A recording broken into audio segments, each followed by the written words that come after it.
Okay, so I think this is the last session regarding over blockchain. And today we have the great panelist. And I am Naojiro Hisada. I'm person in charge of the blockchain technology lab in Japan, Rakuten. And before starting the panel discussion, I'd like to ask you guys to introduce by yourself quickly. Yeah. Hello, everyone. My name is Maurizio Raffone.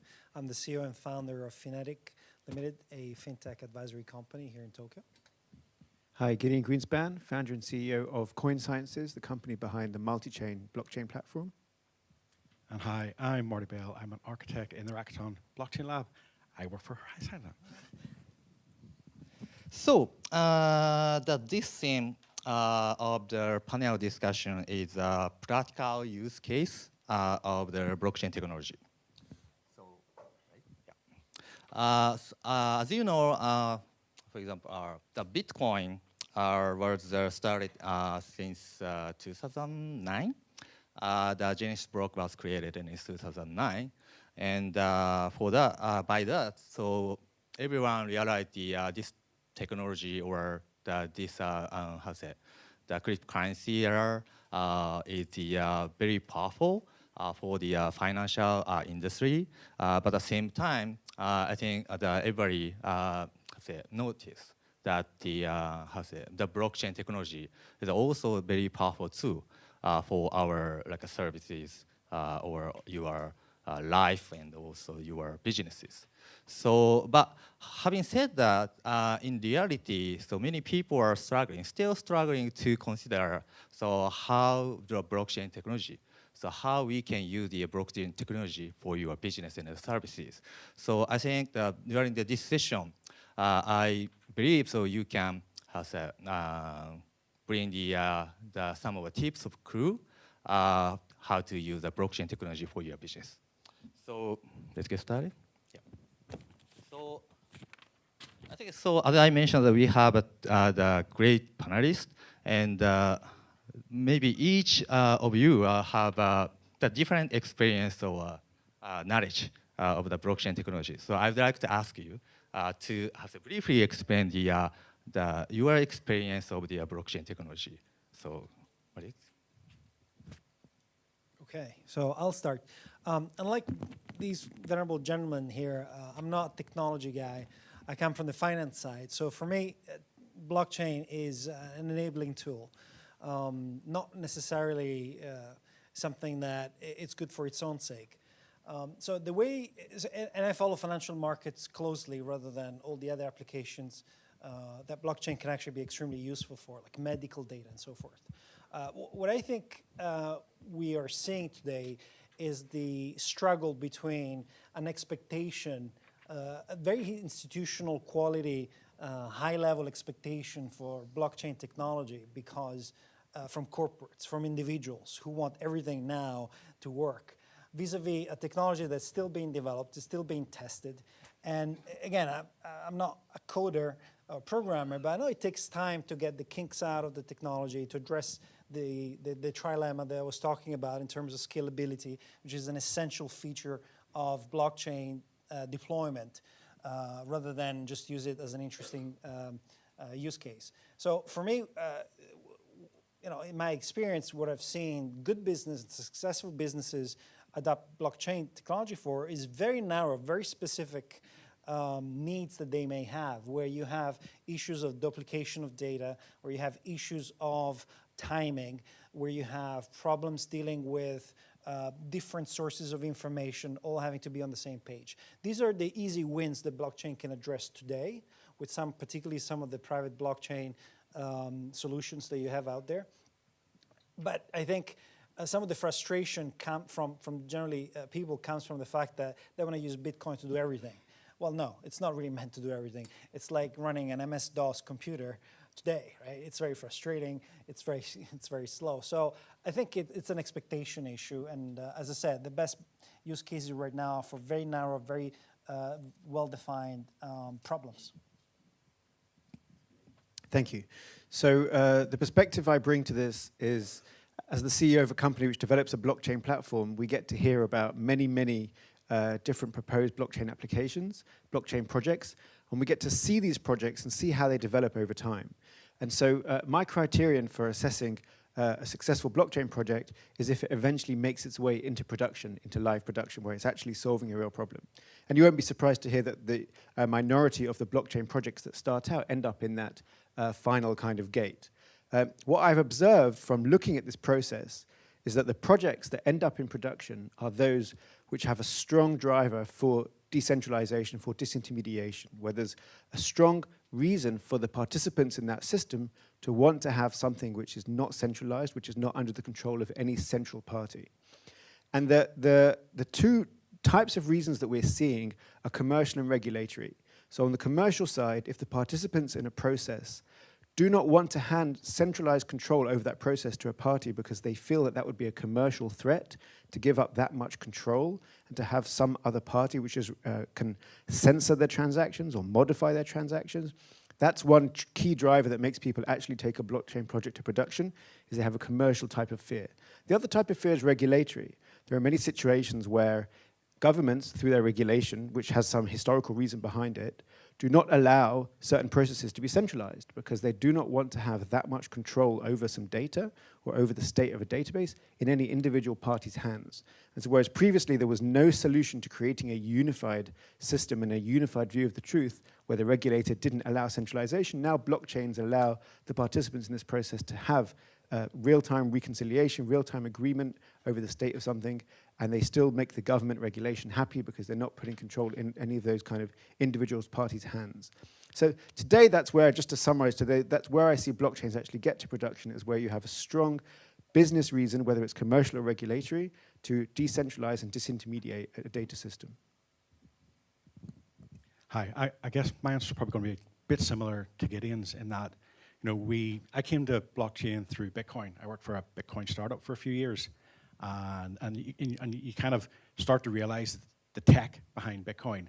And you had this database sort of style structure that you could run in the wild of the internet and it be secure. And it didn't need anyone to look after it. And as architects, previously, when we build kind of systems that multiple people have to use, we tend to build them big and centralized, and we tend to then use services and APIs to allow multiple participants to use that system. Suddenly, blockchain gives you a different architecture pattern. It gives you a different option where you can go for a decentralized model and share the database across the participants.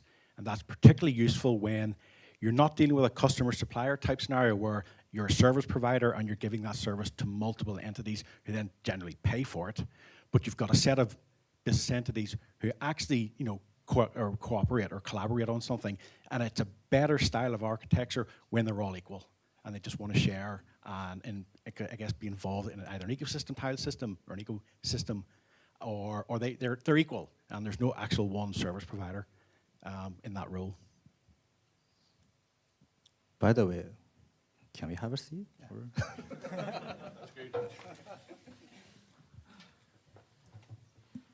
Okay, so thank you for your comment. I think today's the audience, there are several the various type of the audience. I think, for example, such as the e-commerce company or travel or finance or something. So to give the tips, how to use the blockchain for your services or something, I want to hear your opinion, or if you have any recent interesting services, if you know that, so it is very helpful for the audience. So do you know? Well, I think, again, I mean, I'm not here to sell other people's services and so forth, but if you look at, well,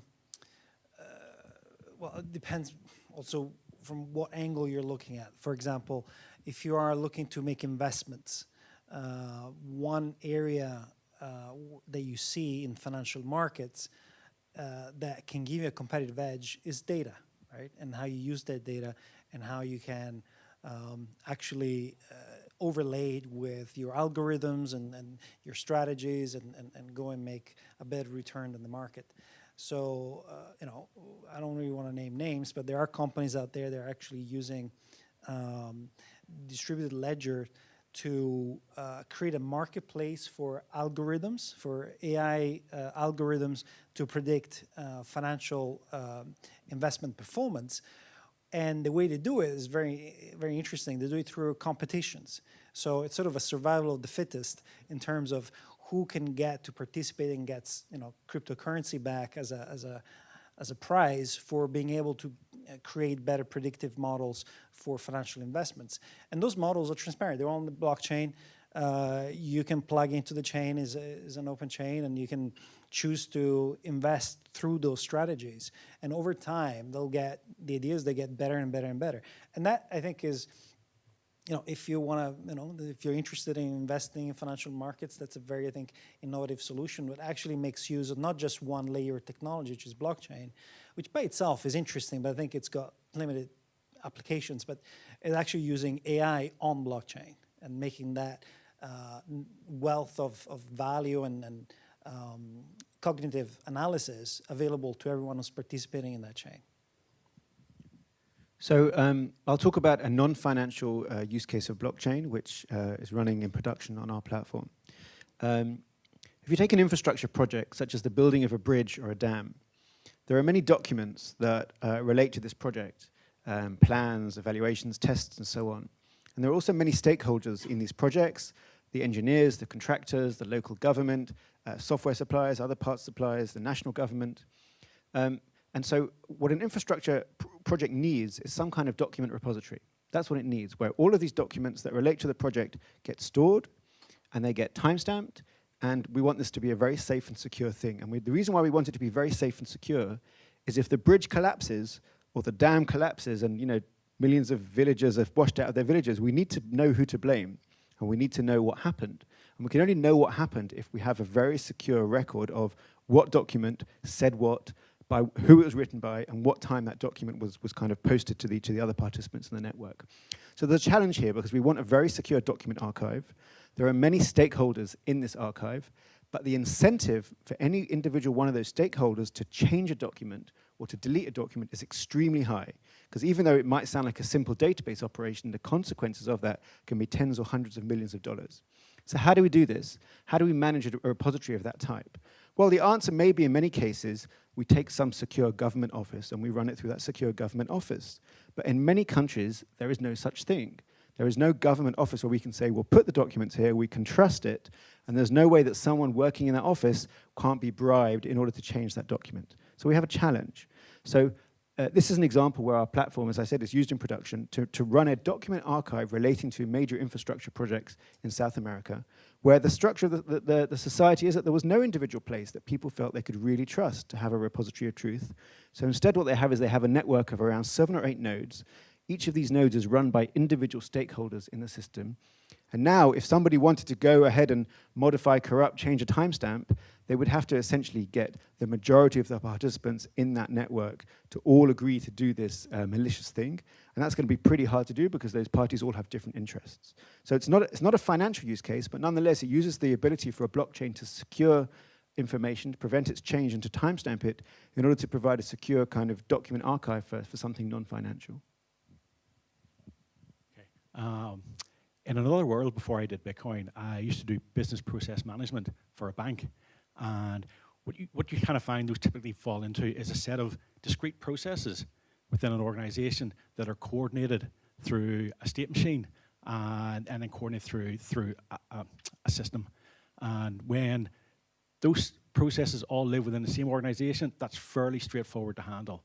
But once those individual processes start to cross organizational boundaries and even within different departments and organizations within an entity, it gets quite complicated to manage. And again, you're almost back to, we build sort of centralized systems and centralized processes to orchestrate and manage those workflows. And somebody controls all of that. And again, I see sometimes the thing I always quote when I seen blockchain, I thought, God, that'd be really good for that, is that you can now use a blockchain as a state to control processes that span organizational boundaries. Because now you can push the state across those boundaries very easily without having to build complex systems, and then each individual step in that workflow and process is quite autonomous. It has no dependency on somebody else's system, but you can use the chain to orchestrate and coordinate it.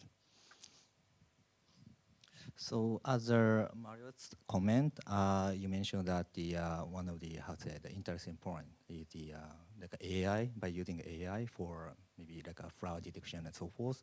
So, but it's a little bit difficult to find some tips or article for the blockchain by using the AI technology. But if you have any if you know the any experience or the topics for the blockchain by using AI collaboration. So how about that? Well, I haven't done it myself, and I think I'm a little bit skeptical about certain end user applications of blockchain in general, and because I think I see the corporate world being, I think, much more incentivized to use that. So as I mentioned, there is a US-based company that provides the sort of investment AI market on blockchain. But I think it's a very narrow, use case that may not be entirely, appealing to perhaps the audience. I think what's more interesting, perhaps, is where you're seeing blockchain applied with, say, IoT. So you have, I think I mentioned it in my talk, you have Porsche, who now has been running a POC on Ethereum-based private permissioning of a chain to store data about their cars on blockchain. What's that doing is a couple of different things. One, obviously they're building, like everyone else, AI to self-drive cars, and therefore having access on the information for those cars and how they operate helps optimize the algorithms for the AI that are needed for the self-driving. But I think even more importantly, what they address is the issue that every time you go buy a second-hand car, the odometer is always fake. The mileage is always fake because that's what they do. It's part of the business. So now with having that information on blockchain, you can't fake it anymore unless, again, you get the majority of the miners or the data verifiers to change it, which is very unlikely. So I think if you're looking to buy a Porsche, do inquire with your local dealer about having that feature installed. I think they're still POCing, but I think once one company, a leading company, does something like that, you'll see it very quickly taken up by the whole industry. Like we had sat-navs. Like sat-navs before was just a high-end car feature. Now even your family car has it. So that's, for example, I think an area where I see, which is not in finance, I see immediate use case, and I think I see it rolled out. But I think it'd be interesting to hear from the audience as well what kind of thing they'd be interested in, and perhaps we can address that way. Gideon, so do you know any use case for the blockchain, the AI? So I don't specifically have experience with the combination of those two. I think maybe an interesting world to imagine is if we have autonomous systems that transact with each other, that are paying each other. For example, maybe when your car is driving down the road and you're in a hurry, it will make some kind of small payment to the car in front of you to let you through, something like that. So if we live in a world like that, then the interesting question is what would be the appropriate payments infrastructure for that kind of environment? And would we want the payment infrastructure for that kind of world to be centralized, or would we prefer it to be decentralized because we just don't want anyone being, having that much control over the system? So that's kind of in my imaginative future sense, but in terms of what's being done in AI and blockchain today, I don't have a lot of personal experience. I'll see if you're asking. I know nothing about AI.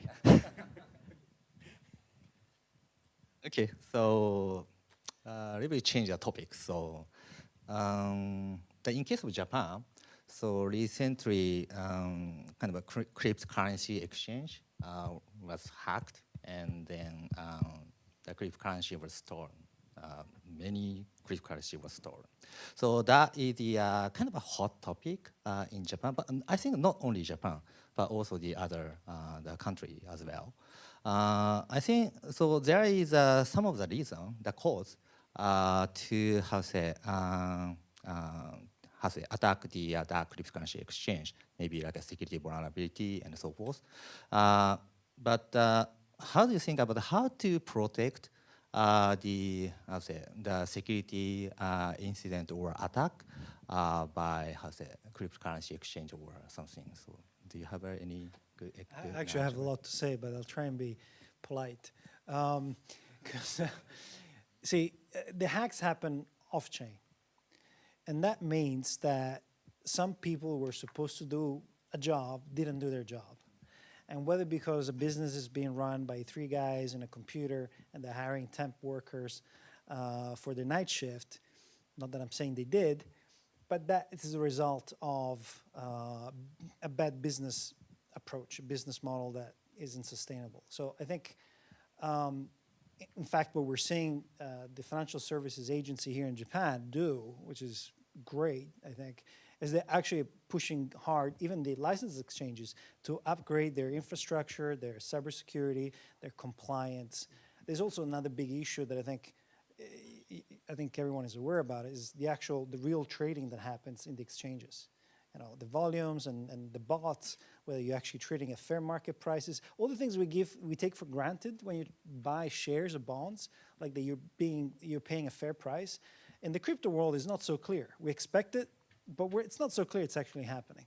So I think the way it's being addressed from the regulator down that is required. In fact, we're seeing crypto exchanges hiring more people, getting the right talent in, is being addressed. But I think it just takes time. There will always be a few bad apples. But I think Japan is setting a path for other countries to figure out how to do it. Unfortunately, when you do that, you suffer the problems of early adoption of any framework. So. Yeah, so I look at this a little bit philosophically. So money in general is a technology. It's easy to forget that because we're so used to it, but it's a remarkable technology that can move value and effort over space and over time in between people. I mean, we can work for 30, 40 years, we build up some money, and then we can live another 20, 30 years in retirement, and the world provides for us. The world feeds us and clothes us and gives us healthcare, and it's money which is the technology that enables that. And if you imagine a world without money, how much more difficult it would be to live in that world. And cryptocurrency is kind of an extremely advanced and extremely flammable, powerful type of money.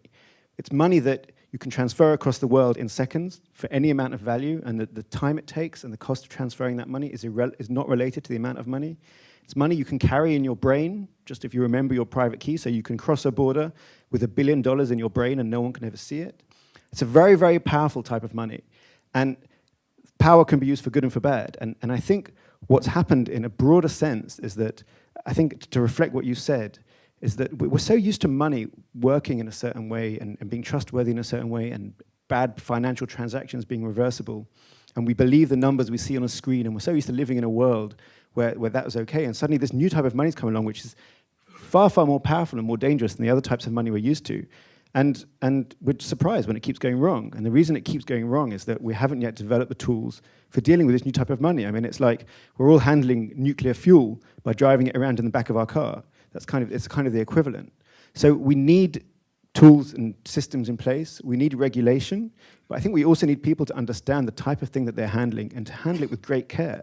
Because any exchange can be hacked, and the money is just gone in an instant, and it can't be brought back. And we can't quite get our head around that yet, but that is how this new type of money works.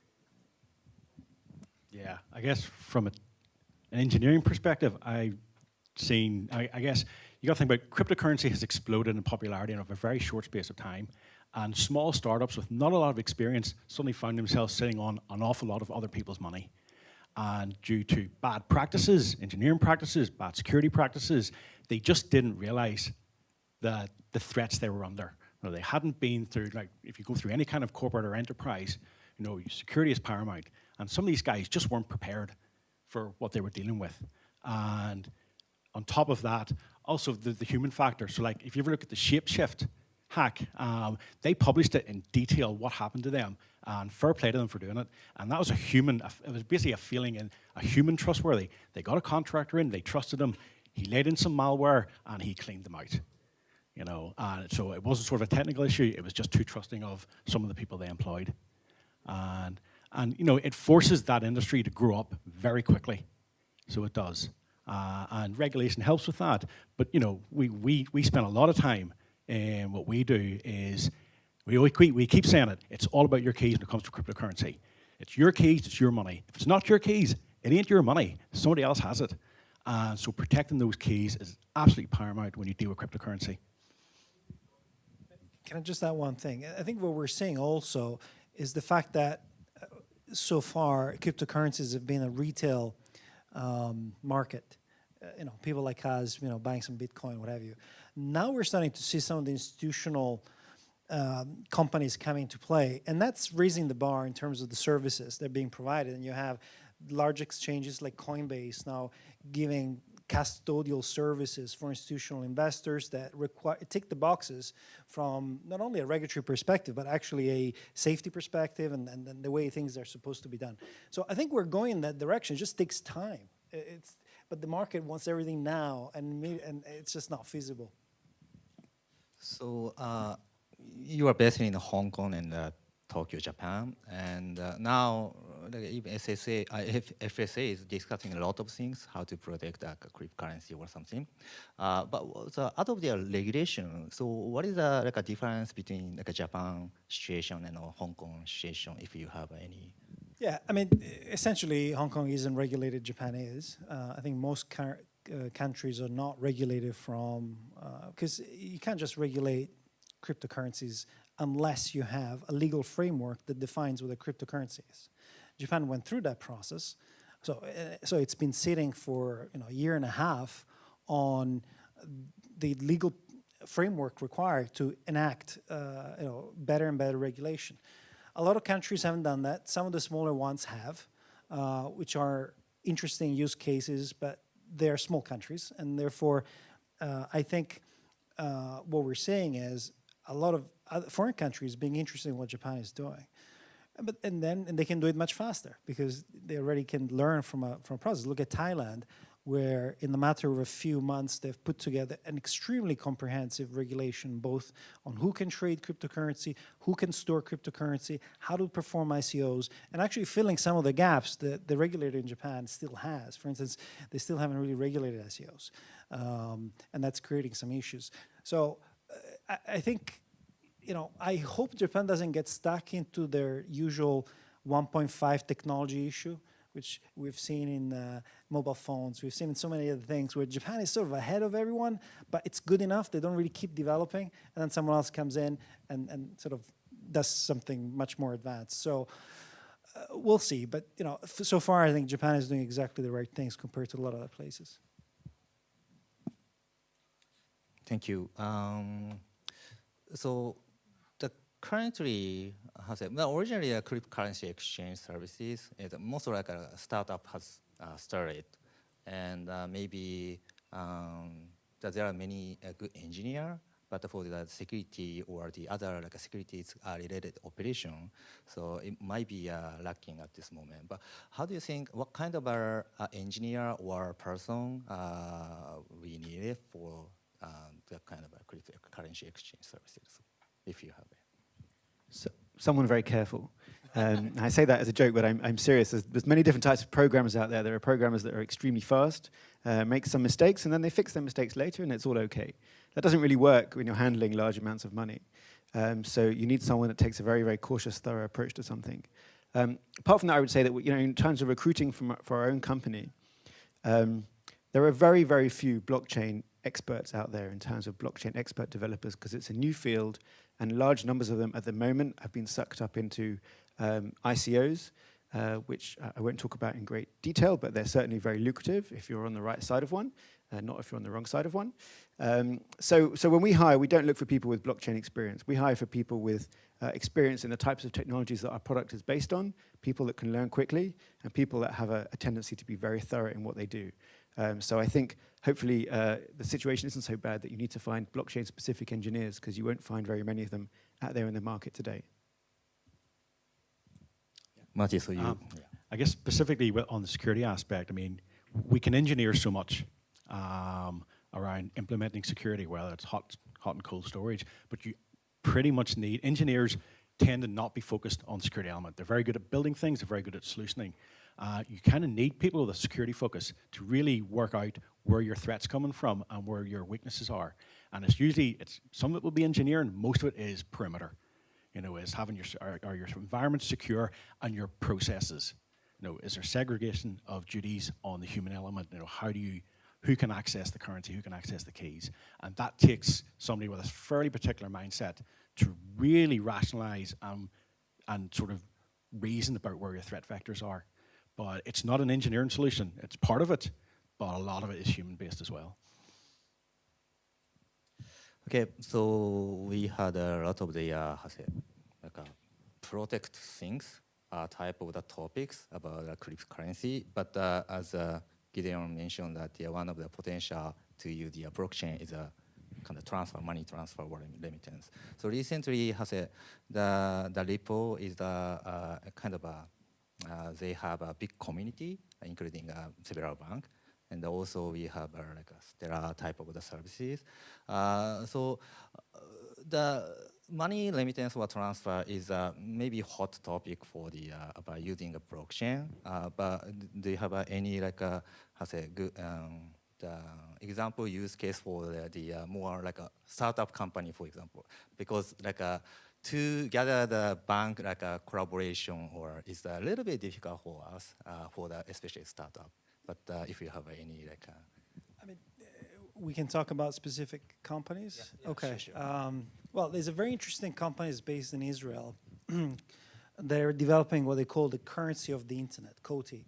I've had the pleasure of meeting these guys and talk about their business model a few months ago. And they're using their own blockchain protocol. So, and by doing that, the whole idea is they're using a more advanced way of building trustless confirmations that addresses the scalability issue and can claim 50,000 transactions per second and so forth. But I think what's very interesting what these guys are doing is they're not just limiting themselves to payments, because frankly, payments are very commoditized. Yes, they touch everything and everyone, but frankly, they're not that interesting. The next guy that comes along will do it faster and better than you, and you lose your market, and you've spent 3 years building something nobody else wants. But they're using it as actually a touch point with different verticals where people can start putting in additional services. So if you know who's actually buying your products through the currency, then you can actually create your marketing strategy around these people. So you're bringing in companies and giving them an incentive to use it because now they have data working around it. And I know these guys, they're backed by some very good VC money, and they're doing interesting stuff. So that's one example. Yeah, so I would take a little bit of a contrarian view in that I think most of the startups I see which are doing something to do with blockchain, they're doing something to do with blockchain. Their primary motivation is because that gives them an easy way to raise money. If you have blockchain in your description of your company, then you can raise money from private investors, and more recently, you can raise money in an ICO. I think there's certainly room for some blockchain startups. I'm running a blockchain startup. Well, not so much a startup now, but a small blockchain company. And we're developing a core piece of technology. But I think in general, the question as to whether or not to use a blockchain should be determined by the application you want to build. And that has in it certain characteristics. And those characteristics mean a blockchain will either make sense or not make sense. But I don't think using a blockchain should be a driving factor in how you define your company, any more than you would define your company by whether you use an SQL database or a NoSQL database, or whether you use HTTPS or whether you use, I don't know, non-secure HTTP. Like, these are technology decisions that have to be made, and they should be made correctly. But in most cases, they shouldn't be part of the definition, I think, of a startup company and what that company is doing. And I'll just say one more thing, which is that the problem you have if you define your startup around using a blockchain is the whole point of using a blockchain is to disintermediate, to decentralize. So it makes it harder to make money out of providing a service if you do that over a blockchain, because your whole system is designed so that they don't depend upon you. So that's not really the sort of thing you want to be doing if you're trying to build a company which makes revenue from services. So can I just counter that very briefly? I think you're completely right, but there's one area that I think blockchain is actually enabling, particularly with regards to payments, that I think can and should be put at the forefront of everyone's description. For example, it's microfinance. This is an area that banks are not interested in. The overheads are too expensive. They don't input the time or put in the time to build credit scores for individuals and corporates. And that is actually a problem because you can't really kickstart an economy unless you have leverage, if you have financing. So for example, so I'd say completely agree with you. There are certain areas where I think blockchain is really enabling a new business model that the incumbents can deliver on. I'm just going to say, there's certainly on the remittance side, I guess there's two aspects to it. There's, well, remittance cross-border is slow and expensive because the banking rails have just grown arms and legs, and they don't connect well together. But there is work ongoing. So even recently, JP Morgan and that are starting to release a remittance network based on blockchain. So the institutions are looking at it and seeing if they can streamline their process and make it better. But then for the individuals, there's remittance as well. And especially for the unbanked, there's a lot of economic migrants who work in countries and they're sending money home. And there are a lot of startups are looking at how they do that using a cryptocurrency and a phone because they don't have access to bank accounts. And that's certainly, I would expect to be somewhere where you see a lot of traction. So this is our last question because a few minutes left. So I think, so today we have heard many people. I think some of the people are at audience are maybe blockchain engineer, but some of the people won't be a blockchain engineer. So recently, so I saw that one of the article that has the engineer market of the blockchain is almost same as AI, and blockchain engineer will maybe able to get a high salary. I'm not sure. I don't know the exactly, but how do you think? What kind of the technology knowledge or skill set is needed for the blockchain engineer? So if you have any. I'm not a non-engineer, so I would say they'll figure out the engineering part. From my angle, I would say, please also spend a little bit of time learning about business, learning about what makes a business successful and what makes not a business successful.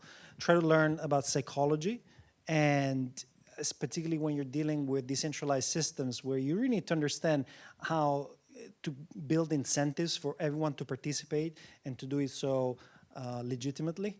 And some of these other areas that may not be obvious because engineers may just want to code, but you actually need it to be successful and to avoid some of the issues like we've had with the cryptocurrency exchanges, where perhaps the focus was a little bit too much on the technology, not so much on the processes. So I'll mention a couple of ways of thinking that you need to have if you're a blockchain engineer, and that this applies whether you're building a core blockchain platform or building an application on top, which we don't usually have to think about as developers. First of all, you have to think about adversarial use of your code. So that means that someone comes along and uses your code in a way which you didn't think about, you didn't plan for, and which is bad for you. And we've seen obviously many examples in the Ethereum smart contract space of code which seemed to work fine, but then was used or called in some way that the original author didn't think about, and whoops, there goes $100 million worth of Ethereum to the wrong place. So adversarial use of your code is one thing you have to think about, and that's not usually the case when you're building certainly applications that are running in one place. And the second thing is you need to think about the fact that there's no now. There is no individual point in time that everyone agrees upon, and there's no kind of fixed order that everything necessarily happens with, because we're talking about applications that run over a distributed network with messages traveling peer-to-peer between the nodes. They arrive in the order you don't expect, and they arrive at a time you don't expect. And so when you're thinking about your application, you can't just be thinking about, well, this is running on one computer, and this computer has a CPU, and it does everything in the order I expect. Things happen in different orders, and so it's kind of a different way of thinking. So if you have any experience with writing what's called concurrent software, where multiple parts of your program are running at the same time on your processor, that will help you when you're developing blockchain applications, because that same sort of thing is happening, but across a network. Yeah, I guess same sort of thing. Certainly for the people that come to us, and we're trying to sort of help them understand the kind of space they're getting into. We usually tell them to go read the book, Mastering Bitcoin. It's a really good book, and it deals with technology, and it deals with a lot of the context and fundamentals as well of how blockchains work.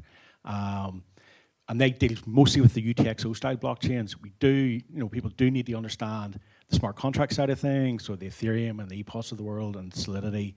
And so you find most chains will fall into those two camps from just a pure tech perspective and understanding it. The other thing people need to understand is, and it's a mistake I've made, and I suspect a lot of people make, is, but what you're saying, a blockchain is a distributed system. And that bit we actually get, well, we spend a lot of time understanding how that bit works, and then we ruin it by building these centralized services that actually now, we've just kind of ruined the distributed piece.